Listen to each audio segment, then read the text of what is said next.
네, 롬이라는 게임, 네. Remember of Majestic, 롬입니다 이게. 네. 예, 정통 하드코어 RPG. 아, 그래요? 롤플레잉 게임이죠. 네. 예, 어렸을 때 우리 많이 했던 그 롤플레잉 게임, 완전 기본으로 돌아가는 백투 베이직입니다. 글쎄 이게 클래식이라며요. 클래식 그죠? 게임. 네? 예, 그래서. 카카오 게임즈에서 사전 예약 중인데. 근데 이제 요 RPG 롬 게임이 실시간 번역 기능이 있습니다. 그래서 그래요? 상대 플레이어랑 서로 이제 채팅 같은 거 할 거 아니에요. 그때 실시간으로 번역을 해주니까 과거에는 이제 서로 우리 저 게이머들끼리 야, 뭐 너네 부모님 잘 계시냐 이제 이런 얘기 많이 안부 서로 묻지 않았습니까? 근데 이 글로벌하게 헤이 스티브 how are you mother 뭐 이렇게 이제 마더? 아니 항상 물어보거든요. 그런 걸 이제 가능하게 만든 네 글로벌. 게임 잘 모르는구나. 자기. 저요? 어. 게임은 잘은 안 하죠. 좀 더듬다. 근데 나 이제 게임 광고 한번 찍을 뻔 했잖아. 했죠. 네, 네, 근데 안 찍었죠. 동북공정이 들어간다 해서 내가 거절했지. 아 중국 진짜. 삼국지. 아 그래요? 또 약간 동북공정 뭐 들어간다 우리 스태프들이 하지 말라는 거야. 네. 이거 했다가 가십니다. 그래가지고 아깝더라. 네. 안 했어. 자, 여튼 롬 이 게임 지금 사전 예약 중이니까요. 카카오 게임즈에서 사전 예약하시기 바라겠습니다. 자, 그러면 뉴스 한번 가볼까요? 우리 권순우 팀장님 나오셨죠? 예, 안녕하세요. 손프로TV 권순우 씨 네, 팀장입니다. 어서 오세요. 반갑습니다. 네. 근데 그 베이직에서 강조하고 있는 부분이 게임 자체도 게임 자체지만 네. 그 이후에 린지라이크 게임들이 돈 엄청 빨아간다는 표현이 맞는지 모르겠지만 그 좀 약간 비속어를 쓰더라도 저 유저들한테 엄청나게 빨아갔었잖아요. 현질 엄청 해야 되게. 네, 근데 그걸 자꾸 광고에 보면은 기억하는가 옛날에 뭐 열심히 하면은 승리할 수 있었던 뭐 이런 얘기들 하는 게 네. 어느 정도 수준으로 좀 보여줄지도 좀 기대가 좀 돼요. 그러니까 이제는 예전에는 왜 정말 막 갈아 넣어서 몸 열심히 일하면 레벨 올라가던 시절. 요즘 이제 돈 현질하면 그냥 막 올라가잖아요. 그러니까. 그런 게. 개조시대네. 네, 근데 예전처럼 다시 열심히 해야 레벨 올라가는 시스템으로 만들었대요. 네. 네. 한번 보겠습니다. 예, 미국 증시는 그 애플과 엔비디아 같은 기술주 반등 상승이 컸어요. 그러니까 다우존스는 0.58%밖에 못 올랐는데 S&P 500은 1.41% 올랐고 나스닥은 무려 2.2%가 올랐습니다. 근데 다우존스는 왜 이렇게 덜 올랐냐면은 그 보잉이 뚫렸어요. 보잉 737 맥스 9 거기가 네, 뚫려가지고 네, 네. 뭐 어떻게 된 거야 그거? 그 잘 모르겠어요. 그러니까 지금. 이제 문짝 같은 거를 원래 이제 안 쓰는 비상구를 네. 덮어놨대요, 커버로. 그래서 안 쓰는 거지 그냥. 근데 이제 그게 떨어져 나간 거예요. 그러면서 문이 열린 거지. 비상구 문이 하나 열린 거예요. 근데 이제 그 비상구 문이 대충 한 고도 5,000m쯤에서 열렸는데 그러면서 이제 중간에 막 그 기압이 낮으니까 막 빨려 나갔을 거 아니에요. 그래서 그 의자의 헤드레스트 같은 거 있잖아요. 머리 받침. 이게 그게 날아가 버렸대요. 만약에 거기 사람 앉아 있었으면 죽는 거지. 그냥 날아갔을 수 있는 거예요. 제일 가까운 쪽에는 아이가 있었다. 있었다는 네, 근데 얘기가 이제 좀 있더라고요. 거기까지 이제 안 갔고 하여튼 바로 그 문 옆자리 뭐 이런 데 이제 날아가고 그래서 저게 세계 1등 항공사 보잉 맞아? 그래갖고 보잉 8% 빠지고 뭐 예, 여기가 8% 빠지면서 다우존스가 좀 상대적으로 덜 올랐고 동체 만든 회사도 10%인가 넘게 빠졌다는데. 아, 그쵸. 예. 예. 그리고 저기 그 김프로님이 되게 싫어하는 헤드셋 비전 프로 애플 거 그거 2월 2일에 출시한다는 소식 올르면서 애플은 2% 이상 오르긴 했습니다. 이게 6거래일 만에 반등을 했고요. 내가 싫어한다고 그러진 않았죠. 되겠냐? 그렇지. 나는 안 한다. 엔비디아 같은 경우는 중국용 반도체 칩을 만들어서 2분기부터 생산한다는 소식이 좀 있었어요. 그래가지고 주가가 6% 이상 올랐습니다. 사상 최고가 졌더군요. 엔비디아. 예. 그리고 이제 3월에 금리를 인하할 가능성이 64%로 나왔는데 일주일 전에 90%였거든요. 근데 거기에 대한 기대가 좀 줄어드는 것 같고 저거 드디어 나왔습니다. 그 정프로님이 굳게 믿고 있는 5일의 법칙. 그 새해 첫 5거래일의 수익률이 미래를 올해 한 해를 좌우한다. 근데 5거래일 동안 S&P 500 지수가 안타깝게도 0.13% 하락했습니다. 아, 그 정도는 뭐. 아, 올해는 박스권이네. 올해 박스권입니다. 아, 그리고 우리나라는 하여튼 어제 그래도 꽤 많이 오른 거죠. 이제 나흘 동안 내려간 거 조금 그러니까 많이 거의 다 하고. 회복한 거지 하루에. 예. 나스닥은요? 나스닥은 따로 계산이 안 돼 있어요. 이게 다우존스가 나스닥은 조금 더 빠졌을 거야. 그 오거레일의 법칙이 그 다우존스 마켓 데이터에서 했던 얘기인데 1950년 이후에 S&P 500 지수 가지고 했던 상관관계 조사예요. S&P 지수만 좀 해서 나왔습니다. 네. 저 이따 이제 유종훈 기자 소식이 참 재밌을 것 같은데 거기는 정말 그 미래를 이야기하는 그런 얘기고 오늘의 뉴스삼 여기 국내에서 하는 뉴스들은 대부분 좀 우울합니다. 첫 번째 뉴스는 공정거래위원회가 4대 은행의 담보대출 LTV를 담합을 했다라는 거를 어제 그 심사 보고서를 보냈다는 거예요. 4대 시중은행이 LTV를 담합을 했다라는 건데 이게 내용이 애매해가지고 그냥 딱 보시기에 직관적으로 잘 들어오질 않아요. 그래서 조금 그 소비자들하고도 관련이 있을 수 있으니까 조금 상세하게 좀 설명을 드릴게요. 이게 담보 인정 비율이라는 게 뭐 집 사보신 분들은 대부분 아시겠지만 네. 그 집값의 몇 퍼센트 정도를 한도로 대출을 해줄 거냐. 그러니까 10억짜리 집을 담보 인정을 5억 해준다. 그럼 5억 원어치 대출을 받을 수 있는 거잖아요. 이게 담보 인정 비율인데 이거를 그 담합을 했다라는 거예요. 그러니까 이게 LTV가 높으면 소비자가 받을 수 있는 대출액이 늘어납니다. 그렇죠. 그럼 소비자들은 이왕이면 좀 한도가 좀 많이 나왔으면 좋겠잖아요. 근데 요거를 그 4대 시중은행이 담합을 해가지고 결국 LTV가 다른 농협 등 정보 공유를 하지 않은 데보다 적게 나오더라. 그러니까 소비자들의 편익을 훼손시켰다. 라는 게 지금 공정거래위원회의 입장이에요. 근데 이게 은행 입장에서 보게 되면은 은행은 LTV를 높게 대출을 해주고 싶을까요? 낮게 대출을 해주고 싶을까요? LTV 위험성을 생각하면 낮겠지만 어쨌든 이자 많이 받으려면 높게 하는 게 좋을 것 같은데 높게. 그렇죠. 예. 높게 하는 거를 은행은 오히려 선호해요. 그럴 것 영업 조직에서는 사실 LTV 뭐 50% 이런 거는 뭐 담보 이만큼 남았는데 대출 그거밖에 못 해주는 그렇죠. 거라 은행은 별로 안 좋아해요. 그러니까 여기서 지금 그 은행들이 반발하고 있는 거예요. 공정거래위원회가 니네가 담합을 해서 일부러 LTV를 낮게 책정을 했다. 그래가지고 그게 소비자들의 후생을 감소시켰다라고 지적을 했는데 은행 입장에서는 아니 그거 정부에서 맨날 해주지 말라 그러고 해갖고 그래서 이게 낮아진 거지. 우리 그냥 냅뒀으면 대출 더 해줬을 거다. 그렇겠네 은행 입장에서 그런 얘기가 좀 있어요. 예. 근데 여기서 지금 그러면 그 어떤 LTV가 좀 문제가 되고 있는 거냐면 이게 그 정부가 정해준 LTV가 있습니다. 그러니까 어디 지역별로 뭐 용산이라든지 아니면은 강남 3구라든지 이런 데가 이제 50% 이렇게 무주택이나 1주택의 경우에 이렇게 정해준 데가 있어요. 네. 정해주지 않아요? 통상? 그렇지 않습니다. 그러니까 정해주는 데는 보통 아파트고 거기에 기업 대출이라든지 일반 주택이라든지 아니면 규제 외 그건 지역이라든지 자율이에요? 이런 데는 그냥 그 각 담보별로 따로 보잖아요. 은행이 그럼 알아서. 담보 가치를 어떻게 평가할 거냐 그러니까 여기 정부가 정해준 데를 지금 담합이라고 지적한 건 아니고 나머지인데 그 나머지라는 게 사실 주택 같은 거 담보 비율 얼마로 해야 되는지 그거 계산하기 되게 복잡합니다. 그렇지.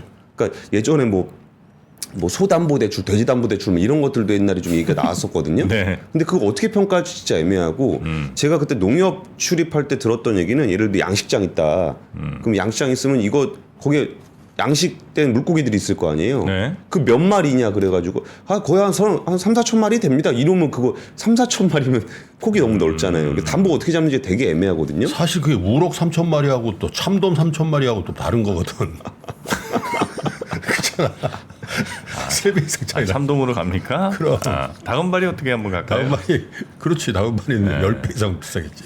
그래가지고 이제 공정거래위원회에 따르면 은행이 개인이나 기업 등 주택, 공장 이런 다른 상황에서 적용할 수 있는 LTV의 경우의 수가 일단 한 7천여 개 정도 된다. 그러니까 거기서 그 은행들의 그 해명은 뭐냐면 이게 그 일단 대출을 해주고 말해주고 이제 뭐 기업 대출해주고 개인 대출해줄 때 이게 아파트 담보 대출이 아닌 경우에는 이 대출을 어떻게 책정할 것인가가 꼭 그 LTV만 가지고 하는 건 아니라는 거예요. 뭐 소득 기준도 있을 거고 뭐 그럴 수 있는 거라 이거를 담합해야 되는 이유가 별로 자기들은 없다. 그리고 요 부분에 대해서 서로 공유를 했던 거는 밑으로 공유를 했잖아요. 밑으로 공유를 했던 거는 약간 제가 좀 은행 쪽에 좀 취재를 했을 때 좀 들어봤던 얘기는 야 이거 이만큼 해도 되는 건지 서로들 눈치를 좀 보고 있더라고요. 이렇게 정부에서 LTV 많이 해주면 걸리니까. 많이 해주면 뭐라 하니까. 그럼 니네 그거 좀 대출 조건 요런 담보 같은 경우는 좀 어느 정도 수준으로 돼 있는지들에 대한 정보 공유를 했었다는 거예요. 그러면 이게 공정거래위원회가 책정하는 담합으로 볼 수 있냐 없냐, 소비자 후생을 감소시켰냐 안 했냐가 좀 애매하거든요. 근데 그런 부분에서 공정위가 예전에 뭐 금리 담합이나 이런 거 몇 번 지적을 했었는데 그 대부분 그렇지 않은 걸로 나온 경우가 많았어요. 근데 이번에 또 왜 그랬냐는 건데 여기에 그 어떤 뭐라 그럴까 기폭제가 됐던, 그러니까 왜 공정위가 그럼 이런 부분들을 했었냐라고 했을 때 그 지난해 2월에 윤석열 대통령이 공공재적 성격이 강한 금융 분야의 경쟁을 촉진할 대책을 마련하라고 지시한 이후에 본격화가 됐다라는 게 다른 언론들에 나와 있던 그 시작점이에요. 네. 그러면 이게 참 이게 어렵습니다. 해석을 하기가. 이게 왜 그러냐면은 사실 LTV라는 게 뭐냐면은 LTV는 금융회사의 건전성 관리하는 비율이에요. 네. 내가 나중에 돈 띄었을 때 얼마큼 회수할 수 있냐. 그러니까 은행이 자기 자신을 보호하기 위해서 쓰는 제도예요. 근데 우리가 LTV 제도를 대부분 부동산 정책으로 알고들 계시잖아요. 그렇죠. 그러니까 이걸 부동산 정책으로 이걸 왔다 갔다 하다 보니까 은행이 개별 은행의 리스크 관리를 하는 거라 이거는 법도 아니고 시행령도 아니고 감독원장이 지정해 줄 수 있는 권한이 있어요. 그래가지고 이게 부동산 정책으로 쓰이다 보니까 진짜 애매해졌는데 공정거래위원회는 또 그냥 그 행위 자체로 또 규제를 할 수 있거든요. 그러니까 야 니네 모여서 정보 공유했으면 이게 담합이지 라고 할 수 있어요. 그래가지고 요게 조금 묘한 이슈가 돼 있다. 그럴 수 있을 것 같아요. 뭐 공장을 하고 있는데 공장 담보 비율을 어느 정도, LTV를 어느 정도 잡아두냐. 그러니까 5개 은행 같은 게 다 똑같은 거야. 다 30억씩이에요. 그러면 뭐 은행은 은행대로 무슨 경쟁력이 있겠어요? 예, 예. 아 내가 볼 때는 이거 한 40억 잡아줘도 우리 할 수 있어요.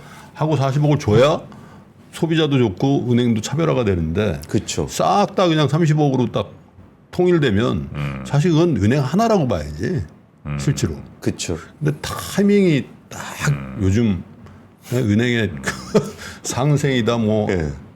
근데 이게 막 근데 은행들 지금 알아서 김프로님 네. 말씀이 이제 경쟁을 할 때는 위로 경쟁을 하는 거잖아요. LTV 위로 내가 얼마나 더 큰 위험을 지고라도 이거 해줄 거냐라는 경쟁을 하는 거잖아요.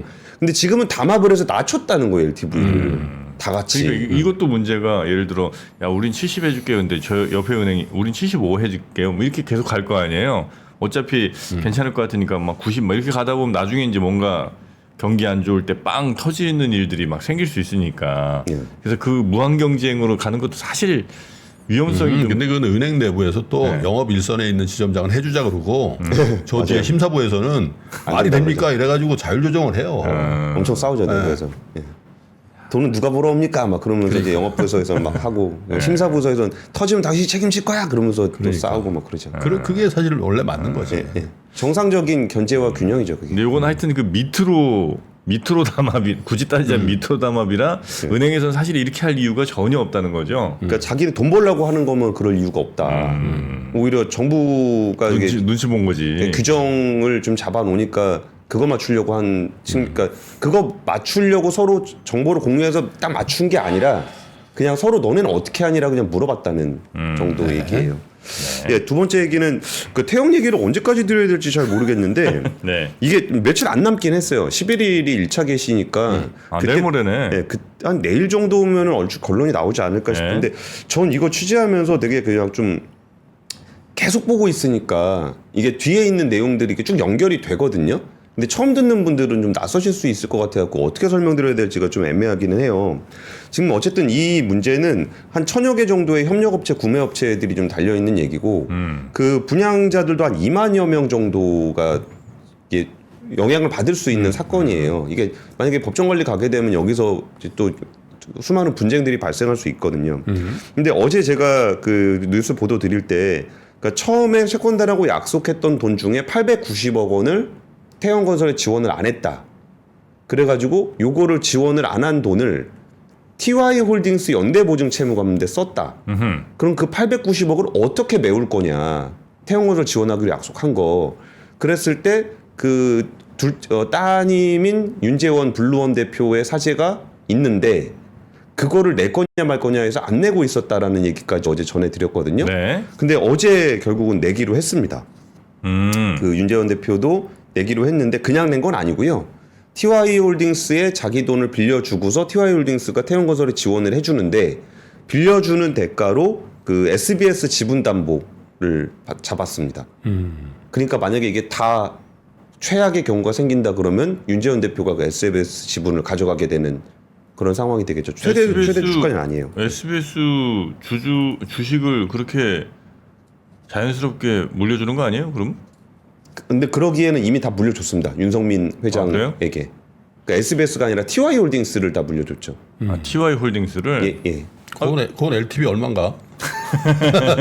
아니 TY홀딩스를 물려줬는데 예. TY홀딩스의 주식을 담보로 받으면서 돈을 빌려줬다고요? SBS. 예, SBS 지분. SBS 지분 TY홀딩스가 갖고 있는? 예. 지금 자기 회사에 자기가 돈 빌려주고 SBS 지분을 받는 거예요? 그렇게 할 수 있죠. 그러니까 예를 들어서 법인에다가 개인이 돈을 빌려주면서 법인이 가지고 있는 자산을 담보로 잡을 수 있죠.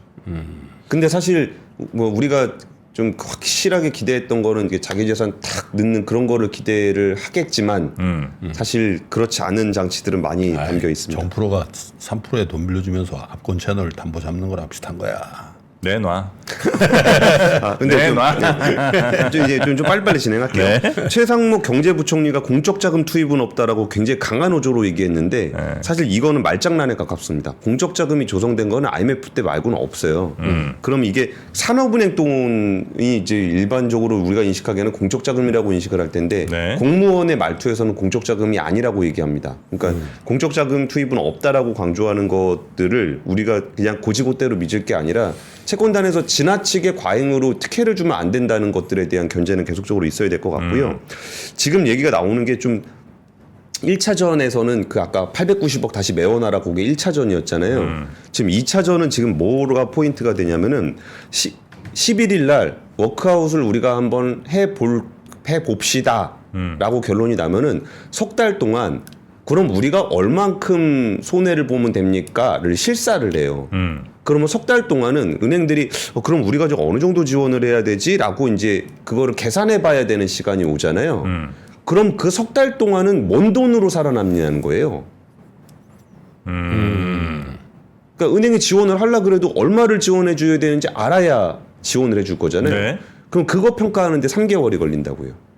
석 달 동안 얼마 있어야 되는지를 평가하는데 또 석 달이 걸려요? 그러니까 11월 11일 날 우리가 이제 지원하는 걸로 하고 얼마가 돈이 들어가는지를 계산해 봅시다. 네. 그러면 그게 3개월 걸린다고요. 실사하는데. 그럼 그 기간 동안은 채권자가 지원을 할 수 없잖아요. 네. 그럼 그 기간 동안 태형기원설이 살아남아 있어야 될 거 아니에요. 네. 그때 들어가는 돈이 지금 언론에 나오는 건 한 5천억 정도를 얘기하고 있어요. 3개월? 예. 3개월 생명 연장? 예. 그래서 그때- 아니라고 판단되면 그러면 법정 관리 가야죠. 근데 그럼에도 불구하고 3개월 동안은 살아남아 있어야 거기 얼마 필요한지 뭐 채권자가 얼마 내고 저거 할지 결정할 거 아니에요. 네. 그래서 그 돈은 스스로 마련하라는 게 채권단의 입장이에요. 3개월 동안 쓸 돈은 예. 그러다 보니까 요즘에 TY홀딩스 지분 얘기, SBS 지분 얘기가 나오는 게 추가로 돈이 있냐, 태형건설을 3개월 동안 생존시킬 돈이 있냐. 그래가지고 지금 TY홀딩스하고 SBS 얘기가 나오는 거다. 이게 뉴스 흐름이 이렇게 돼 있습니다. 네. 세계 최대의 테크쇼 CES 2024 3프로TV 취재팀이 미국으로 떠납니다. 기업 여러분도 함께 가시죠? 시간과 비용이 부담이라 못 가신다고요? 그래서 3프로TV가 준비했습니다. CES 2024 총정리 끝판왕 3프로TV 영상 리포트. 정확하고 확실한 3프로TV 영상 리포트를 만나보세요. 관련 문의는 하단 메일을 참고해주세요.